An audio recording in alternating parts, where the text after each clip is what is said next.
I'm Andy Curtin. I'm here with Vivek Mahbubani. Oh, he did it. He said it correctly. I've been practicing all week. Oh, wow. Guys, if you want to find me online, check me out on Instagram at Andy Curtin. And you can find me at Funny Vivek with the letter M sometimes. And if you're enjoying the podcast, please hit the subscribe button. Doesn't matter what platform you're on.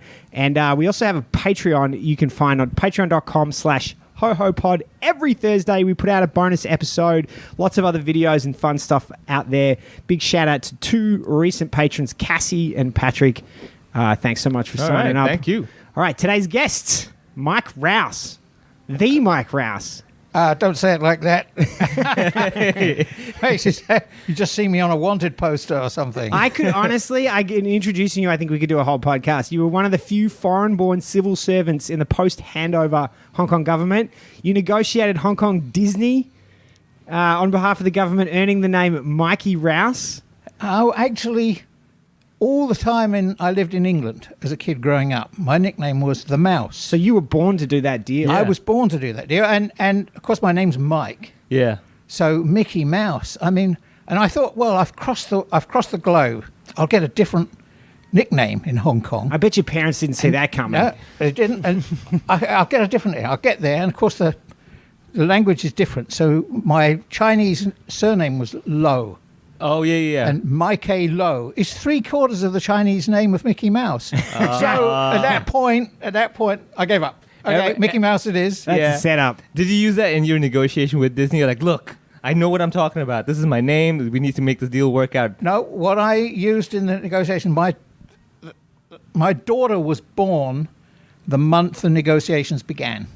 Every feng shui master is going there. And The stars all could not the have way aligned through more. this, all the way through, and there was some really tough sessions. I thought, get back in that room, find a solution.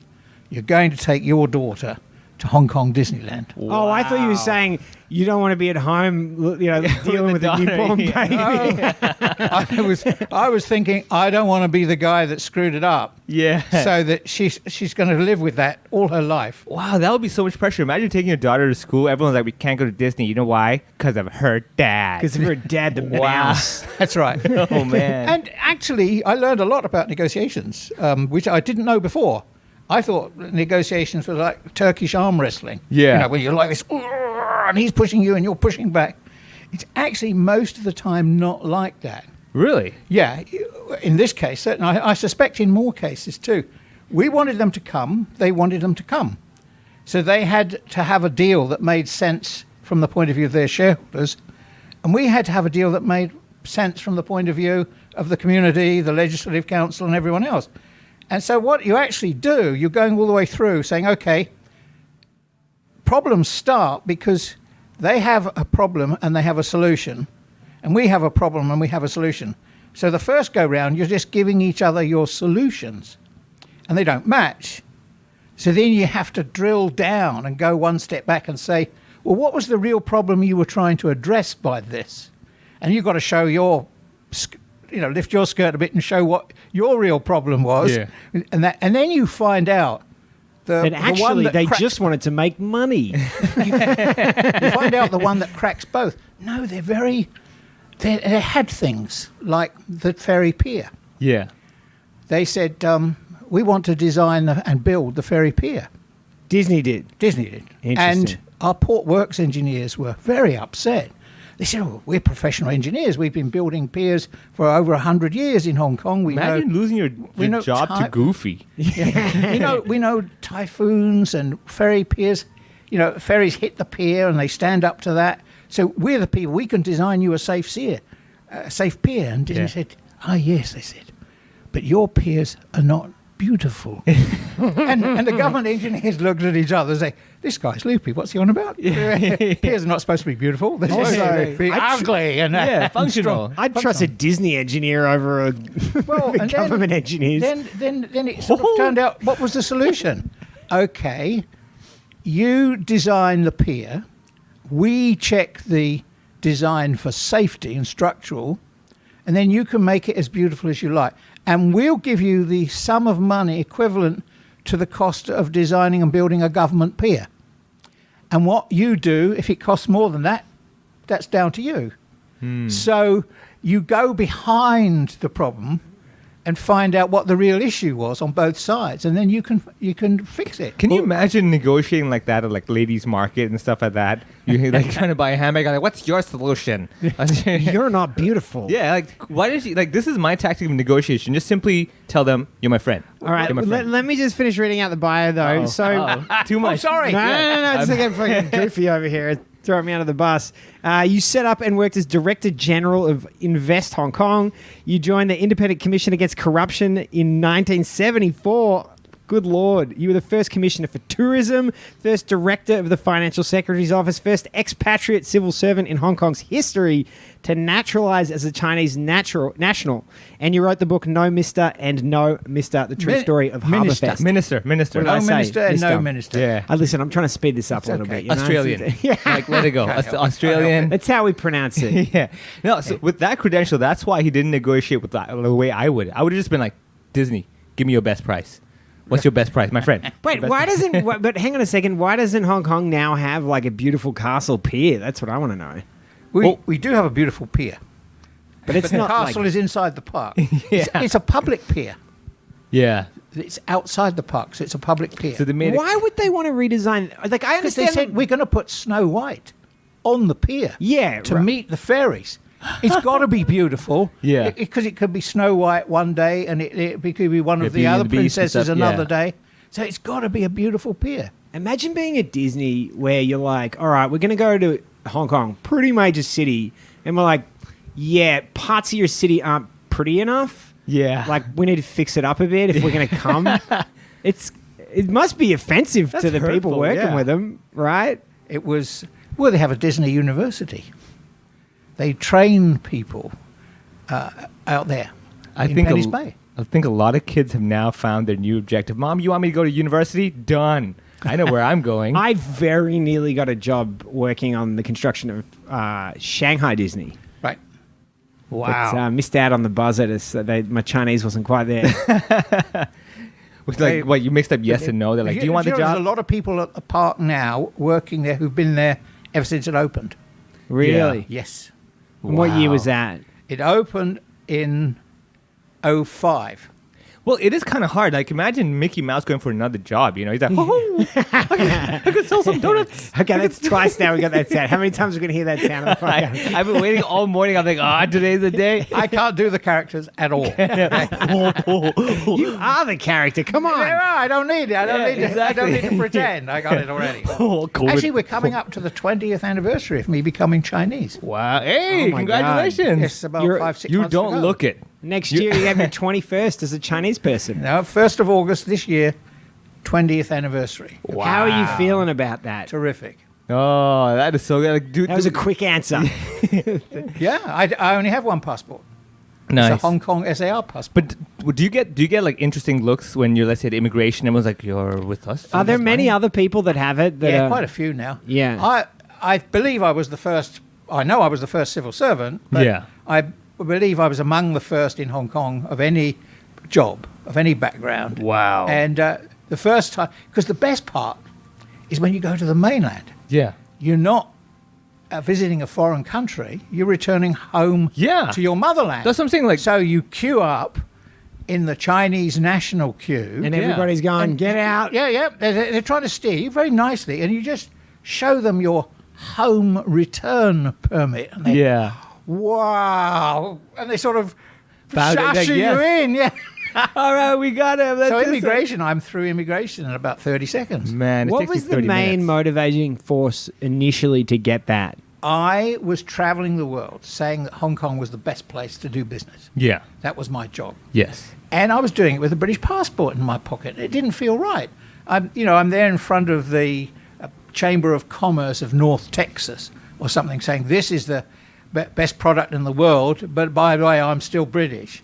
And I'm thinking, if I sold Ford motor cars Yeah. and you looked in my driveway and you saw a Honda or a Toyota, would you believe me that Ford were the best motor Yeah. cars? No, you wouldn't. And I wanted to say, I'm from Hong Kong, and here's my passport, and it's the only one I've got. So listen. So they might say, well, he's mad as hell. He's fat, but at least he believes it himself. They might say he's goofy. Yeah. That's what they might. But it was great. It really counted for a lot. 'Cause you'd be introduced by some 6'6" Texan, Yeah. and you step up to the mic. Yeah. And they had you a little bit of bio, and you'd lower the microphone about a foot. And you say, "Excuse me," while I bring the microphone down to a more appropriate height for we Chinese people. You see, and then it's sort of, you get a laugh, and then and you just carry on like that, and they ask you the Shanghai question. It was always a question about Shanghai. Yeah. What was the question? begin? Why should we go to Hong Kong? Why don't we go straight to Shanghai? It's the business, Back then, business, yeah. And you say, well, of course, we Hong Kong people are very proud of Shanghai. We're the largest investor in Shanghai, just as the mainland is the largest investor in Hong Kong. And my first wife was Shanghainese. So I say, well, but my second wife is Chu Chao from the south. I said, Yeah. because I've made my own assessment of China's economic future. And they're all thinking, Wow, this guy. Dude, Mike, you are good. So by the time you get to the question, Yeah. they're on your side. So And then what- you deliver a serious answer and they're listening to you. but Wow. but do they know what passport you have? Hey, I tell them. Yeah, but you could have just not brought it up, though, right? No, it's in my bio. And they always read a Yeah. few sentences of your they're like, bio "Who?" before you start to speak to those audiences. Wow. That is. So they know I'm a Chinese I love national. how you completely involved your whole life in this whole Hong Kong investment, this and that. I'm changing my passport. You've been going, oh, sorry, honey, Shanghai's not doing so well, so I'm going to go the other way now. It's like, wow, this is fascinating. Yeah, you should apply for B&O. I made no inquiries on this subject, and it's my line to take. Why are you winking when you say that? Because I don't have any British passport. He has no passport. I had the full British passport. Yeah. And I gave it up. I think if you go back, they should have like a line where they just say, "Oh, really?" I was stopped at Heathrow Wow. once when using my Chinese passport. Hong Kong Chinese Oh, passport, this is the best. and by an Indian immigration officer. Mike, can we travel together at all times that I look less suspicious now? Yeah. Finally. I just like He said to me, he asked me all these strange questions, like, "Why are you here?" And I was saying, well, actually, I'm going to see my stepmother because she's very old, 100 and odd years old at the time. Where's that Cornwall? So how long are you here? Oh, about a week. Okay, so I'll let you in for 2 or 3 days. I said, well, no, I've got to drive down to Cornwall and then come back. I Negotiating. need a This week. is at the visa office? This is at the immigration. everywhere you go, at people Heathrow. negotiate. They determine how many days you get when you arrive? If you're Chinese, you see, they do. Ah. So there I am. And eventually I said, look, what you really want to know is why I changed my nationality, isn't it? Yeah. So he called over his mates, and they are all from the subcontinent. Yeah. All of them. Yeah. He said, well, why did you change your nationality? I said, well, I wanted to be part of a country with a future. Oh. I would be placating Yeah. them. They're like, we're giving you 1 day. But he'd done the same. They'd all migrated from India Yeah. to the UK, Yeah. thinking that gave them a better future. But I'd started off in the UK. I was looking for a better future. So you were back doing in level India. 3 to level 2. Then Mike was like, I was level 2, I'm going to level 1. Oh, I Yeah. get your strategy. Oh, okay. But then, so the biggest question is, how long did you get to stay there? A week? Oh, yeah. Actually, I can't be stopped because I was born in the UK. Ooh. So Look at this guy with the trump card. Like, I see you, So I you're just raise you. messing with them. Yeah. I was just, they were messing with me. I was messing back. Casually insulting them. You're This like, guy, by the no. way, Going down there being like all Donald Duck on them and trying to make them confused. you're sitting there the whole time. By the end of this podcast, you'll be like, Pluto? Can I get Pluto into this? Yeah, I'll Exactly. be sent to Pluto. What after you the just end of did, this. yeah, what you just said was out of this world, kind of like Pluto. All right, go on. So what year did you come? 1960? Very long time ago. You won't have any listeners who were alive when I arrived in Hong Kong. Yeah. I got here in 1972. Oh, we got people that old. Well, December 72. I've been here 48 years now. It's a little Man. while. It's a little while. Longer Hey. than you. wait, I'm 38 only, man. Exactly. See? Yeah. Back when Mike was looking at already investing in Hong Kong, I was still like, protein. I was still not developed And you yet. mentioned the ICAC. That was interesting because I was actually in the first wave of recruits to Wow. the ICAC. What was it like? I mean, It was back amazing. I was on induction course 1A. There isn't one before that. That's so Hong Kong. Yeah. Even the classes have to have the letter A to be like, you're A grade. You're the best. Could you pay money to get past that exam? It was interesting. The only thing I had going for me in the interview was I wasn't crooked. I had no qualifications. That's what Zero. they I want.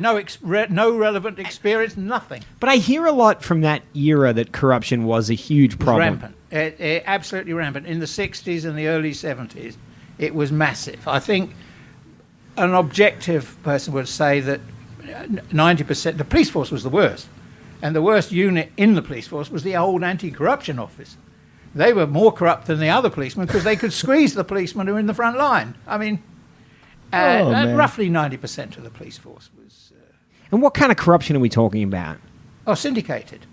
Every drug divan, every brothel, every underground casino paid every month. Every transport operator paid. Every taxi, every unlawful taxi, every minibus, every goods vehicle, they paid. And they got a special decal to put in the windscreen to show you'd paid for this month. Wow. So it was everything. it was blatant. Syndicated. It was blatantly obvious. Like people knew. Yes, everyone knew. In fact, we had photographs of police vehicles going into the market and the hawker queuing up to pay the bribes through the window. And we actually, when I was still a reporter on the Star, before the ICAC was set up, we went to Central, and the minibuses, they were all red top in those days. There were no green ones. The red tops queued up, and before they left, they paid the traffic sergeant at the front of the queue $5 through the window. So everyone on the minibus knew. Everyone queuing up for the minibus knew. And it wasn't a secret.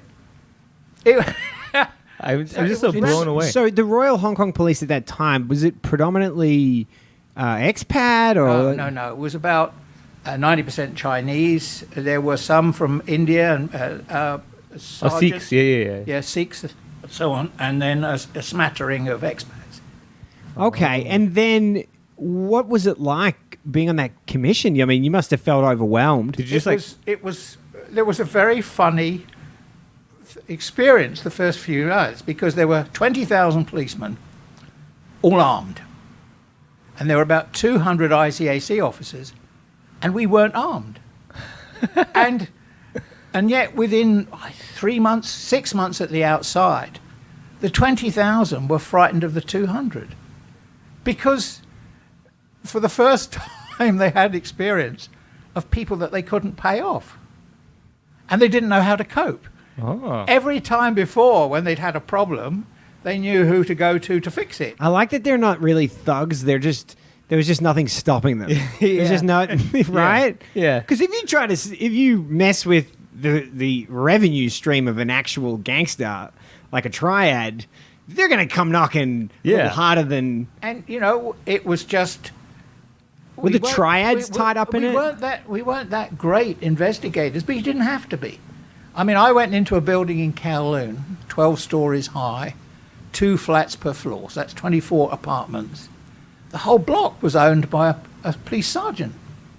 And each flat in the block was worth more than his entire lifetime salary. Wow. No, so I say, you didn't have to be very clever to find it. How did you get these the guys? evidence. You walked up to them, they were like, give me the money. You're like, no. They're like, oh, okay. That's it? Actually, what happened was a tribute to Hong Kong people because it changed almost overnight. From one minute you paid for everything. You paid for a driving license. Yeah, there was a fee, but then there was also an informal fee. Yeah. You're in hospital and you wanted a drink of water, you paid for a drink of water. And then suddenly, you didn't pay. And people were, whoa, this is great. This is terrific. And within a few years, if you'd gone into a government office and someone asked for a bribe, you'd be amazed. People were taking out the mobile phone. Okay, would you like to say that again? Let me get the recording going. And it just changed very, very rapidly. Wow. So was that around the time of the Star Ferry riots? No, the Star Ferry 60s, situation right? was in the 60s. Yeah, when they raised the... We're in the mid-70s. Now, the Star Ferry situation was back in the mid-60s. So this was well after that. It's well after that. Okay, because I know that corruption was one of the sort of boiling. It was one. But aspects to that. We went like this for 3 years, from 74 to 77. And then the police mutinied one afternoon. They just didn't answer their phones, wouldn't answer 999 calls or anything. Wow. And then they got an amnesty. And I think what the governor said was, okay, everything up to now, unless it's a heinous crime, and the word heinous is actually in the law, is forgotten. We'll put that on one side. Okay. But from now on, we're going to throw the book at you. And 90-odd% of the police force turned over a new leaf. And I think the government, for once, got it right. Because if you gave the amnesty too soon, like in the Philippines or Thailand or something they do from time to time, people don't believe you. You've got no credibility. So a few years later, they say, well, give us an amnesty. Give us another amnesty. But by not giving an amnesty at the beginning and just plucking people, you couldn't miss. It was like shooting fish in a barrel. Yeah. By they're locking up people. And some people, got away with it.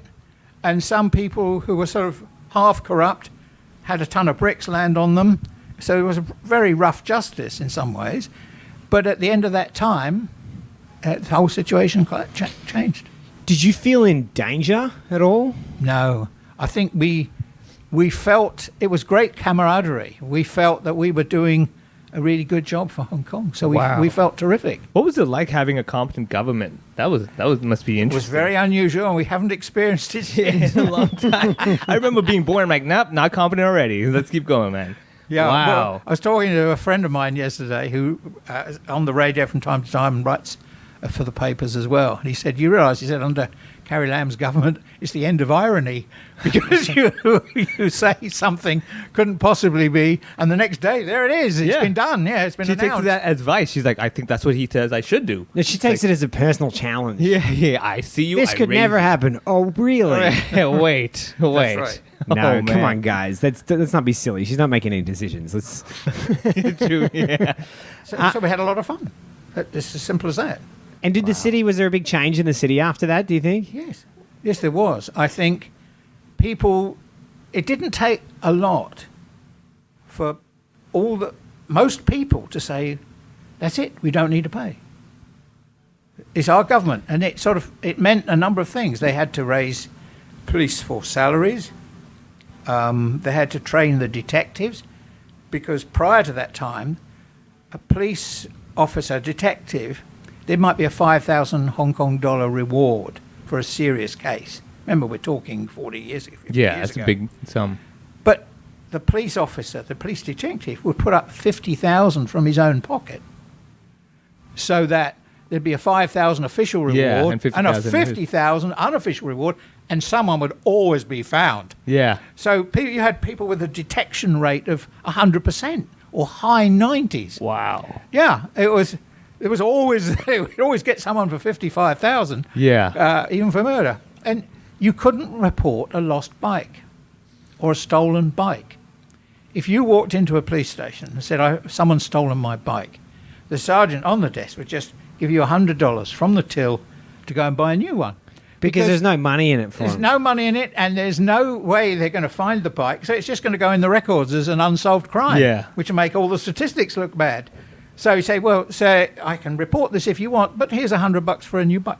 Thank you very much, officer. And you'd be gone. There'd be no crime. I want to try that now. Yeah, right. I was just like, oh my God, I want to make a call right now after this. I'm like, No. You see, now they've trained the detectives, so there's a chance someone will get caught having stolen your bike. So they will record the crime. And the problem is that even if I go in and say I reported I lost my bike, they give me $100. I can't buy a bike with $100, people. Back then, you'd probably buy a bike store. Yeah, exactly. Buy a stolen one. Yeah. Could buy your old bike back. Yeah, that looks familiar. Yeah, it's $100. Okay, doc, police. So let's move back onto Disney now. Like Yes. that, you people must hold you in high revere for that one.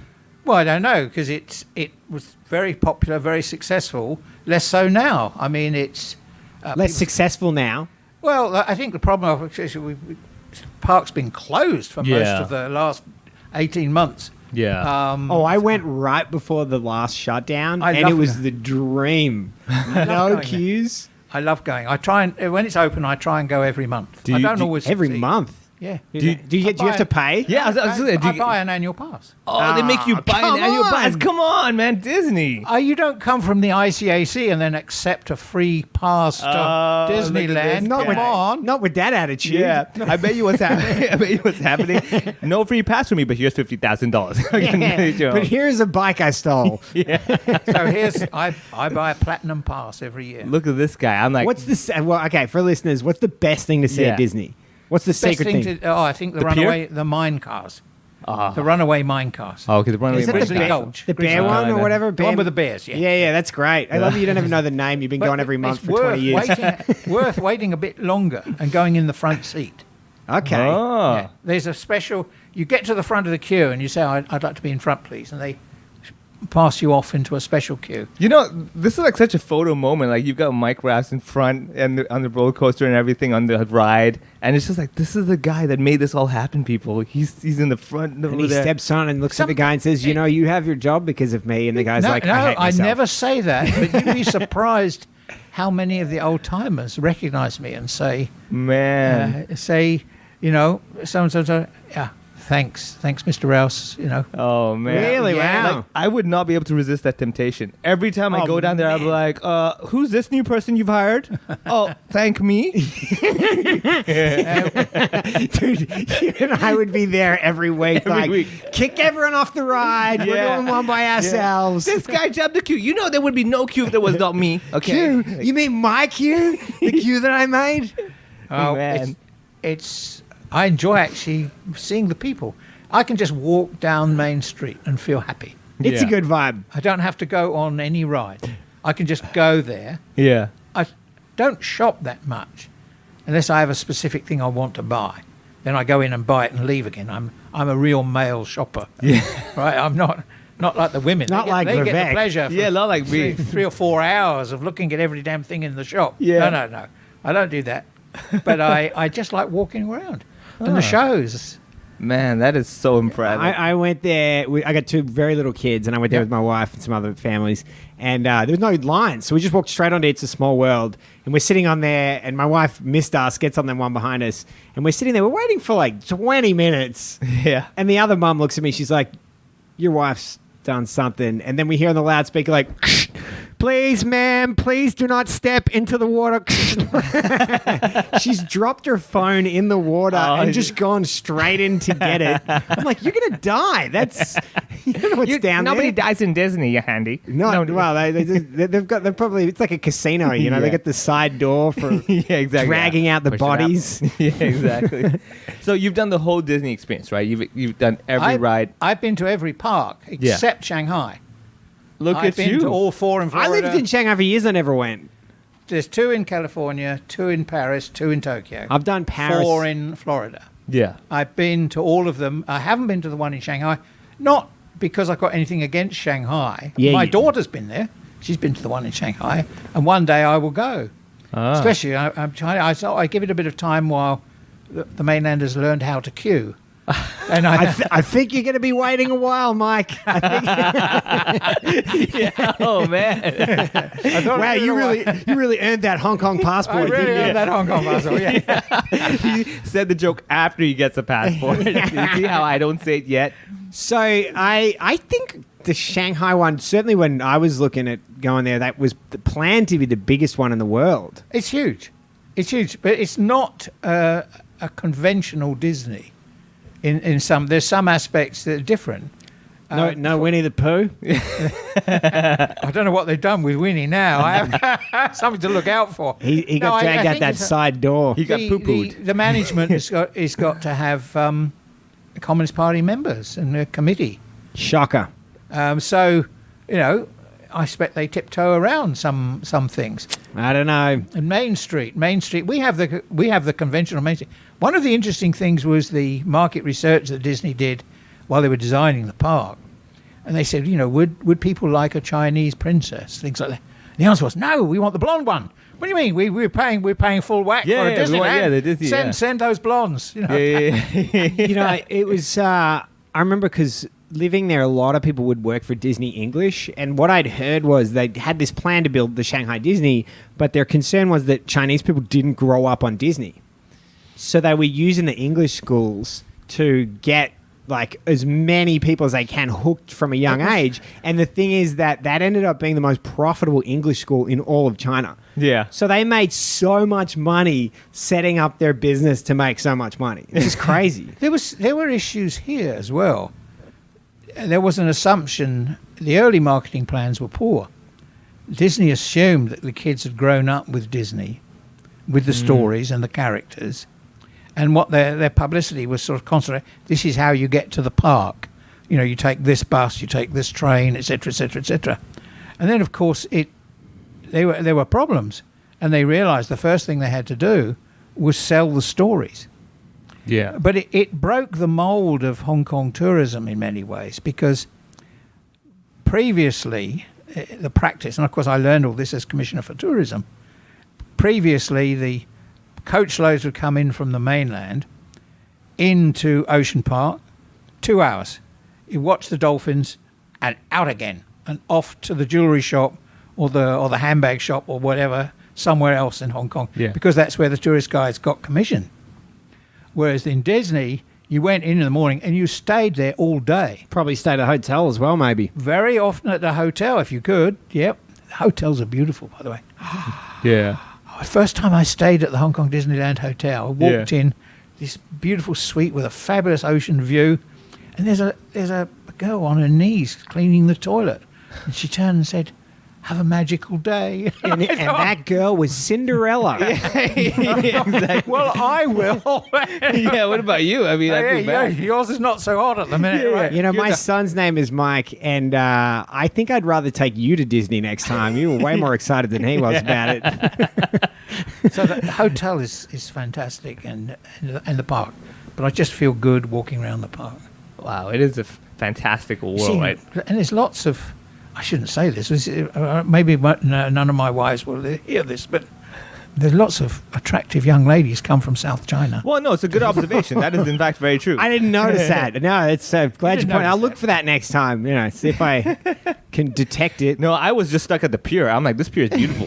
I didn't want to go into the Very. Just imagine Vivek's making out with the pier.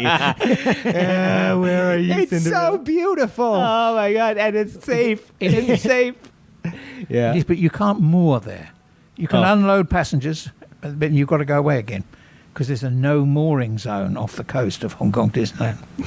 Just as there's a no fly zone over the top. Yeah. Really? Wow. Yes. Wait, can people? I didn't realize there's a ferry at the actual Disneyland. Yeah, there's a pier. People There's a- boat. yeah, there's a People pier. boat in. But in their own boat. Oh my God. Like, you know you're exclusive. Yeah. When you have to go to Disney by your own boat. But they were on the point of having a ferry service before the COVID. Oh. Oh wow. From where? From Central. Ah. But I actually That's like... actually a pretty good idea. It is Yeah. not that easy to get to. Oh, Yeah. you're kidding. Versus if you could ferry there, it would be way easier. Like a land but ferry. the train has got all little Disney statues in every but you gotta carriage. go on it for ages. And the windows are shaped like Mickey's yeah, ears. I mean, exactly. Mike, you can't buy this. I know you're sold on the branding, but I have two little kids, and that MTR is like 10, 14 stops or something. Oh, you're on the Tung Chung line now. Yeah. We're not responsible for the Tung Chung Yeah, line. you're responsible. Only do the last little bit. Ah, well, Sunny Bay to Sunny Disney, that's Bay. it. Come on, Yeah, mate. yeah. You're on the Corruption Commission, the Tourism Commission, the Financial Secretary's Office. You built the park. You couldn't fix the MTR out there, Mike. Come on. Tung Chung Line should have been a high priority. Oh, We had lots of fun. Lots of fun. And look at the attention paid to the landscaping as well. Actually, It is beautiful out there. The roads out there are public roads. Yeah, but they've made it there, like, landscaping, right? And the standard of landscape. But that was another funny part of the negotiations. Disney said, we want to talk about landscaping one day. So, because what happened, there was a core negotiating team. Sounds for like Hong my Kong. wife. We had a core negotiating team. That's The two of manscaping. us, we attended every meeting on every subject. And then, according to the specialism, we would bring in another civil servant to handle the subject. So landscaping. So we found someone who knew a bit about parks. Okay. Yeah. And she joined the meeting the next day. Was that your daughter? She's like, okay, I like parks with rides. Disney said, okay, you're all here. We'd like to bring in the leader of the tree team. Man, And they got people. they yeah. got people. This guy came in. Remember, this is not the tree team. This is the leader of the tree team. Globally or something, right? And we talked for 4 hours about species of tree, how high the trees were to grow, how big the canopy was, the root system of the trees, if a tree blew down in a typhoon, how quickly it had to be replaced, how the trees were to be watered, the composition of the soil in which the trees grew. We went on and on, right the way through from 9 o'clock till lunchtime. We were absolutely exhausted. And this poor girl from the parks department just didn't know what hit her. So It's like, I just like walking on grass. Yeah. Bring in the tree man. no, it turned out they'd been buying seedlings in the mainland already for the trees. Yeah. But we thought, well, thank goodness that's over. We have lunch. Oh, no, they said, after lunch, we'd like to discuss bushes. And sure enough, after lunch, there was the leader of the bush team. Oh my god. And it was the same thing all over Plenty again. of those in southern China. Yeah. So the reason I bring this up is Yeah. because their attention to detail Yeah. is excruciating. I'm not joking, man. Those engineers must be top world-class engineers. They for really sure. are. And they call themselves Imagineers. Imagineers, yeah. Yeah, that term is unique for Disney. Imagination engineers. Yeah, I love that term though. Yes. Yeah, I'd love to call myself an Imagineer comedian. I imagine my comedy jokes work. I imagine you being funny. Yeah, I've got a great imagination. I can imagine him being funny. I'm impressed. I'm Michael's impressed. too That's the kind. kind of imagination that builds Disneyland in Hong Kong. I wish all my audience had the same imagination when I'm on stage. I saw you one time at the football club. Yeah, I did a show. You did a show. Ah, so you saw the show there? Yeah, it was a few years ago now. Oh yeah, it was a long time. Everybody knows Big V. Yeah, everyone knows. Some corner has me saying something silly. I like My I like the fact wife's he can- boss yesterday said to her, "Have you ever met a guy named Vivek?" It's like, funnily I like enough. that he can make jokes in both languages. Yeah. Do you how's your Canto? Terrible. I got. Is it? Are you being modest, or See, is it? I bad? always say I have enough Cantonese for a beer, a taxi, and a woman, which is all any man needs, really. And a passport. Yeah. That'll be good enough. Not very good for political correctness, but Yeah. great for truth telling. Yeah. Probably better for political correctness in this city because you're not supposed to talk about anything. Yeah, you can't say nothing anymore, man.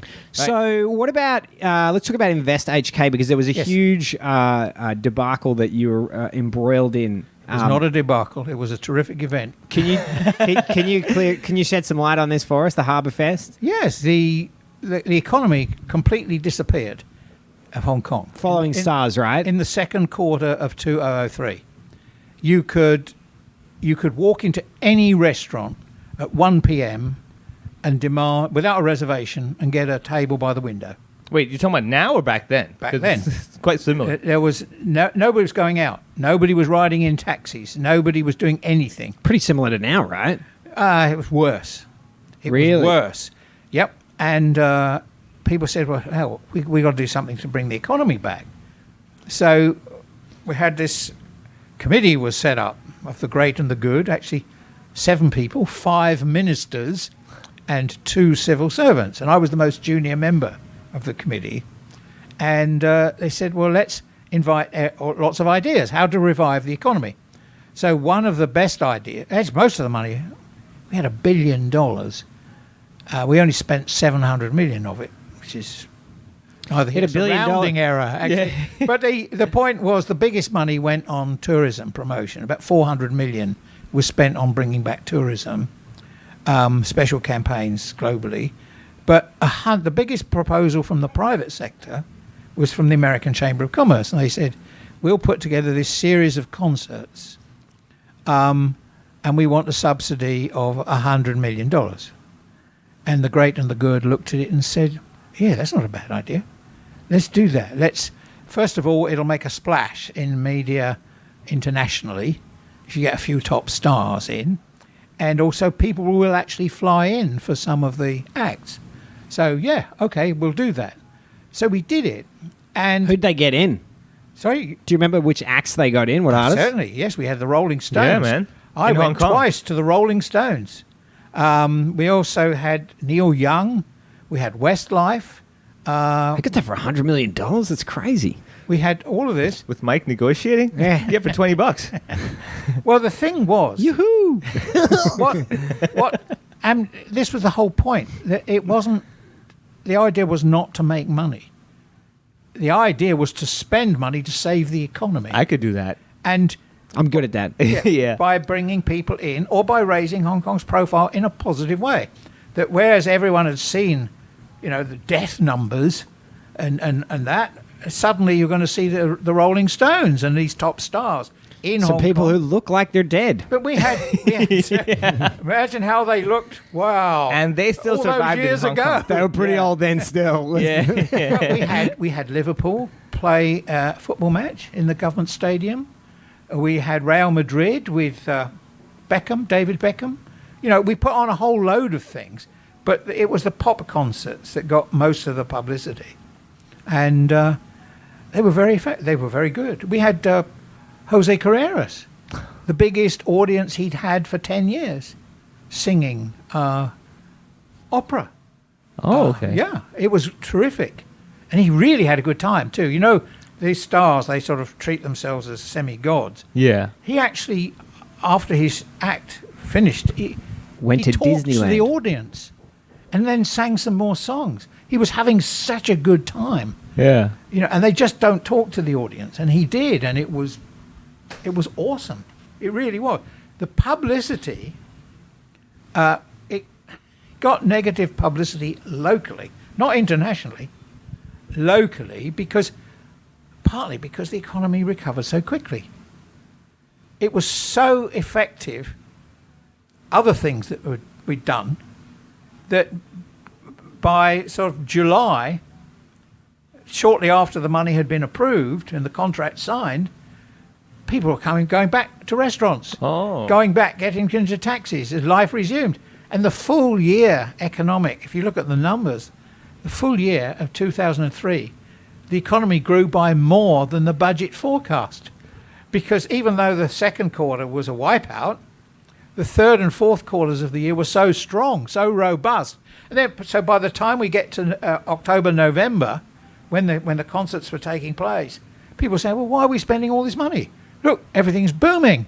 And I was saying to people, sorry, you gave me these instructions.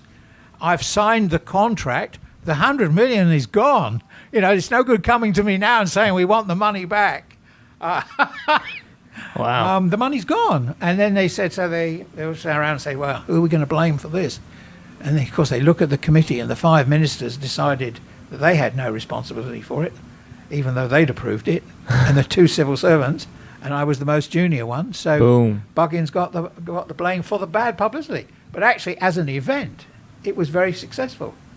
Wow. And so you, I think, were the first person to ever sue the Hong Kong government, right? Well, no, people sue the Hong Kong government all the time, but I actually went for a judicial review against the chief executive, the chief secretary, and the secretary for the civil service. Mike, can you do that again now? Of course you can. I won. And the judge who ruled in my favour and awarded me costs, 3 months later, he was promoted to the Court of Appeal. I need you to sue And something. he's now an alternate member of the Court of Final Appeal. Do they still have expats in the Yes. judiciary? Yes. I'm a little out of the loop on that. Yeah. You know about that? They do. Not I only don't- that, they have... I know there's still 100 cops, expat cops, still There's on a the force. panel of international judges, including a top judge from Canada, one from the UK, and so on. And they draw by lot, and they assign them, and they sit in judgment on some of the cases in the Court of Final Appeal. Wow. If you had a look at the one on the bail hearing for recently, For Jimmy Lai? for Jimmy Lai, Frank Stock was one of the 5 judges dealing with it. I'm not sure what he counts as now, Frank, because he's been here as long as I... Yeah. But I think there were 3 essentials and 2 non-essentials. Is that how they categorize That's them? roughly, yes. And that's Frank was how- one of the quote-unquote Frank- non-essential. Yeah, I don't think they call them Yeah, non-essential. but I mean, like, the Fei... There's core and sort of Yeah. put it on the Because fringes. I was translating the Cantonese was like Fei, like non-something. I forget Yeah. what the name... But yeah. Actually, funnily enough, by chance, Frank's son was the junior counsel for me when I sued the chief executive. But I had man. my QC was from the UK. Oh, So looking back now, how are you feeling about the Hong Kong government now? Because I know you feel that Hong Kong government and people have kind of failed a little bit and brought some of the problems they have now on themselves. But then I write a column every fortnight in the South China Morning Post. I have done for 10 years. And I have a weekly radio show on RTHK every Monday morning. nice plug. And I'm disappointed with the governments over the years. I think it's not that Beijing is messing us up; we're screwing ourselves up. Take for example the national security legislation. Now there was a draft in 2003, which was absolutely dreadful. That was produced by the government. Then there was right? Yeah. Under CH Tong. Then there was a committee that was looking at it, which actually agreed a lot of changes to the draft legislation, but it never got to the end of the road. And the government just sort of dug its heels in, and then you're followed by this huge march. Yeah, 500,000 people. Half a million people. That's crazy. And then the whole thing got dropped. But after that, it was treated like the third rail. Now, in the basic law, we have a constitutional duty to enact national security legislation. And we still haven't done it. And we still have to do it. People think the one imposed on us by the National People's Congress is the end of the road. No, it isn't. We still have a responsibility to enact our own legislation. And we haven't done it. Why haven't we done it? Why haven't we done it? All right, you pause for 2 or 3 years for people to calm down. Then you reconvene that committee that was looking at it, together with the Bar Association and other people, and you make sure that the legislation has got the proper safeguards in it and is procedurally sound, and then you bring it forward. But the Pan-Dems have made it clear they weren't going to vote in favour of anything. The government made it clear they were too scared to even propose anything. So for 20 years, we just lived in limbo. That's not good enough. It's not good enough. And it's the same with other things. Back in the last serious attempt at political reform, there was a deal there to be done. Now, the chief executive bit was very restrictive, very, very conservative. But you could have sweetened the pot a bit by looking at the election committee. What about the membership of the election committee? What about qualifications for LegCo?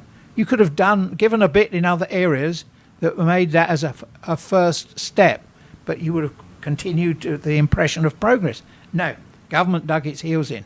This is it. You take it or leave it. It's very conservative. That's all you're going to get. And we're not going to look at anything else. The consultation paper that the government put out dealt with chief executive and the legislative council. So people commented on both extensively. I did in my columns. But then when it got to this is the conclusions of the consultation exercise, every reference of the Legislative Council was left out. The words Legislative Council do not appear in the government summary of this is what you told us in the consultation. This is crap. Yeah. This is unbelievable. And that's why the only thing on the table was the very limited proposal for the chief executive. By itself, it was not good enough, but the pot could have been sweetened with some changes elsewhere, obvious ones. We're probably the only place in the world that still has corporate voting. I mean, this is from the 19th century. Have a look at the calendar, guys. This is the 21st century. What are we doing with corporate voting? Why does the banking representative get chosen by 55 banks? Why not 50,000 people working in banking? Yeah. Do you think, looking at the system now, just on that point of like them needing to enact an NSL law, do you think the system now, in the way it's being practically executed and just arresting people who have been associated, media, people who have been associated with the what do you call them, primaries, do you think there's any credibility left in the enactment of the law that relates to it? Yes. This is where things go off track. 4 politicians, members of a political party, which I won't name, signed a letter to Nancy Pelosi and Mitch McConnell and their deputies in the House of Representatives and the Senate saying, please punish China. Please attack China to help Hong Kong. These are 4 Hong Kong politicians. What on earth were they thinking? Well, I mean, what on earth were they thinking? Can you imagine doing that anywhere else in the world? Please punish our country. Please kick us in the crotch. You know, that would be really good, won't it? No. And the ones you're talking about, taking part in the primary sounds very innocent. And normally I would agree with that. But these were not ordinary. This was a blueprint by Benny Tai. Dear Benny, this is why academics should never be allowed to run the world. Benny had a 10-point plan. And the idea was we get 35 plus 1 members of LegCo, which is 70 members, so 35 plus 1 is a majority, and we will veto every bill. We will say no to every spending proposal. We won't look at any of them on their merits. It could be for a new hospital or a new school. It could be for things that people want. It could be a good law. It could be a regulation extending maternity leave. It doesn't matter. We're going to say no to everything so that the government is brought to a halt and Beijing will be forced to negotiate with us. What on earth were they smoking? Really? So the primaries were actually in themselves innocent, but they were to choose the best candidates to achieve this complete obstruction of the government. And, you know, no, if you have a piece of legislation, you have to look at it on its merits. And if it's good, you pass it. If you think it could be better, you suggest improvements to it. You don't just say, right, we're going to win power so that we can stop everything. We can stop the government governing. Yeah, but maybe they were doing that in response to the fact that they'd have several instances where a huge number of people in Hong Kong had been completely ignored. Yes. So they were doing the same thing. Oh, really? So In 1 minute or less, Mike. I really don't know how to answer that. So we're going to play silly buggers, and we're going to play even sillier buggery than you. No. Life doesn't work like that. I think it's time to go to Disneyland. Mike, thanks so much for coming on today. I want to go back to Disneyland on the back Yeah, I of this. think I need to. I gotta go. They've got to open the park again. I can't.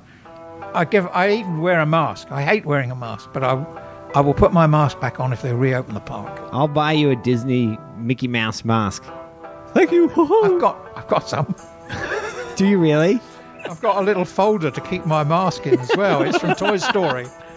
Oh, man. Mike, thanks again, man. I really appreciate it. It's been great to hear you. Been a lot of fun. Cheers.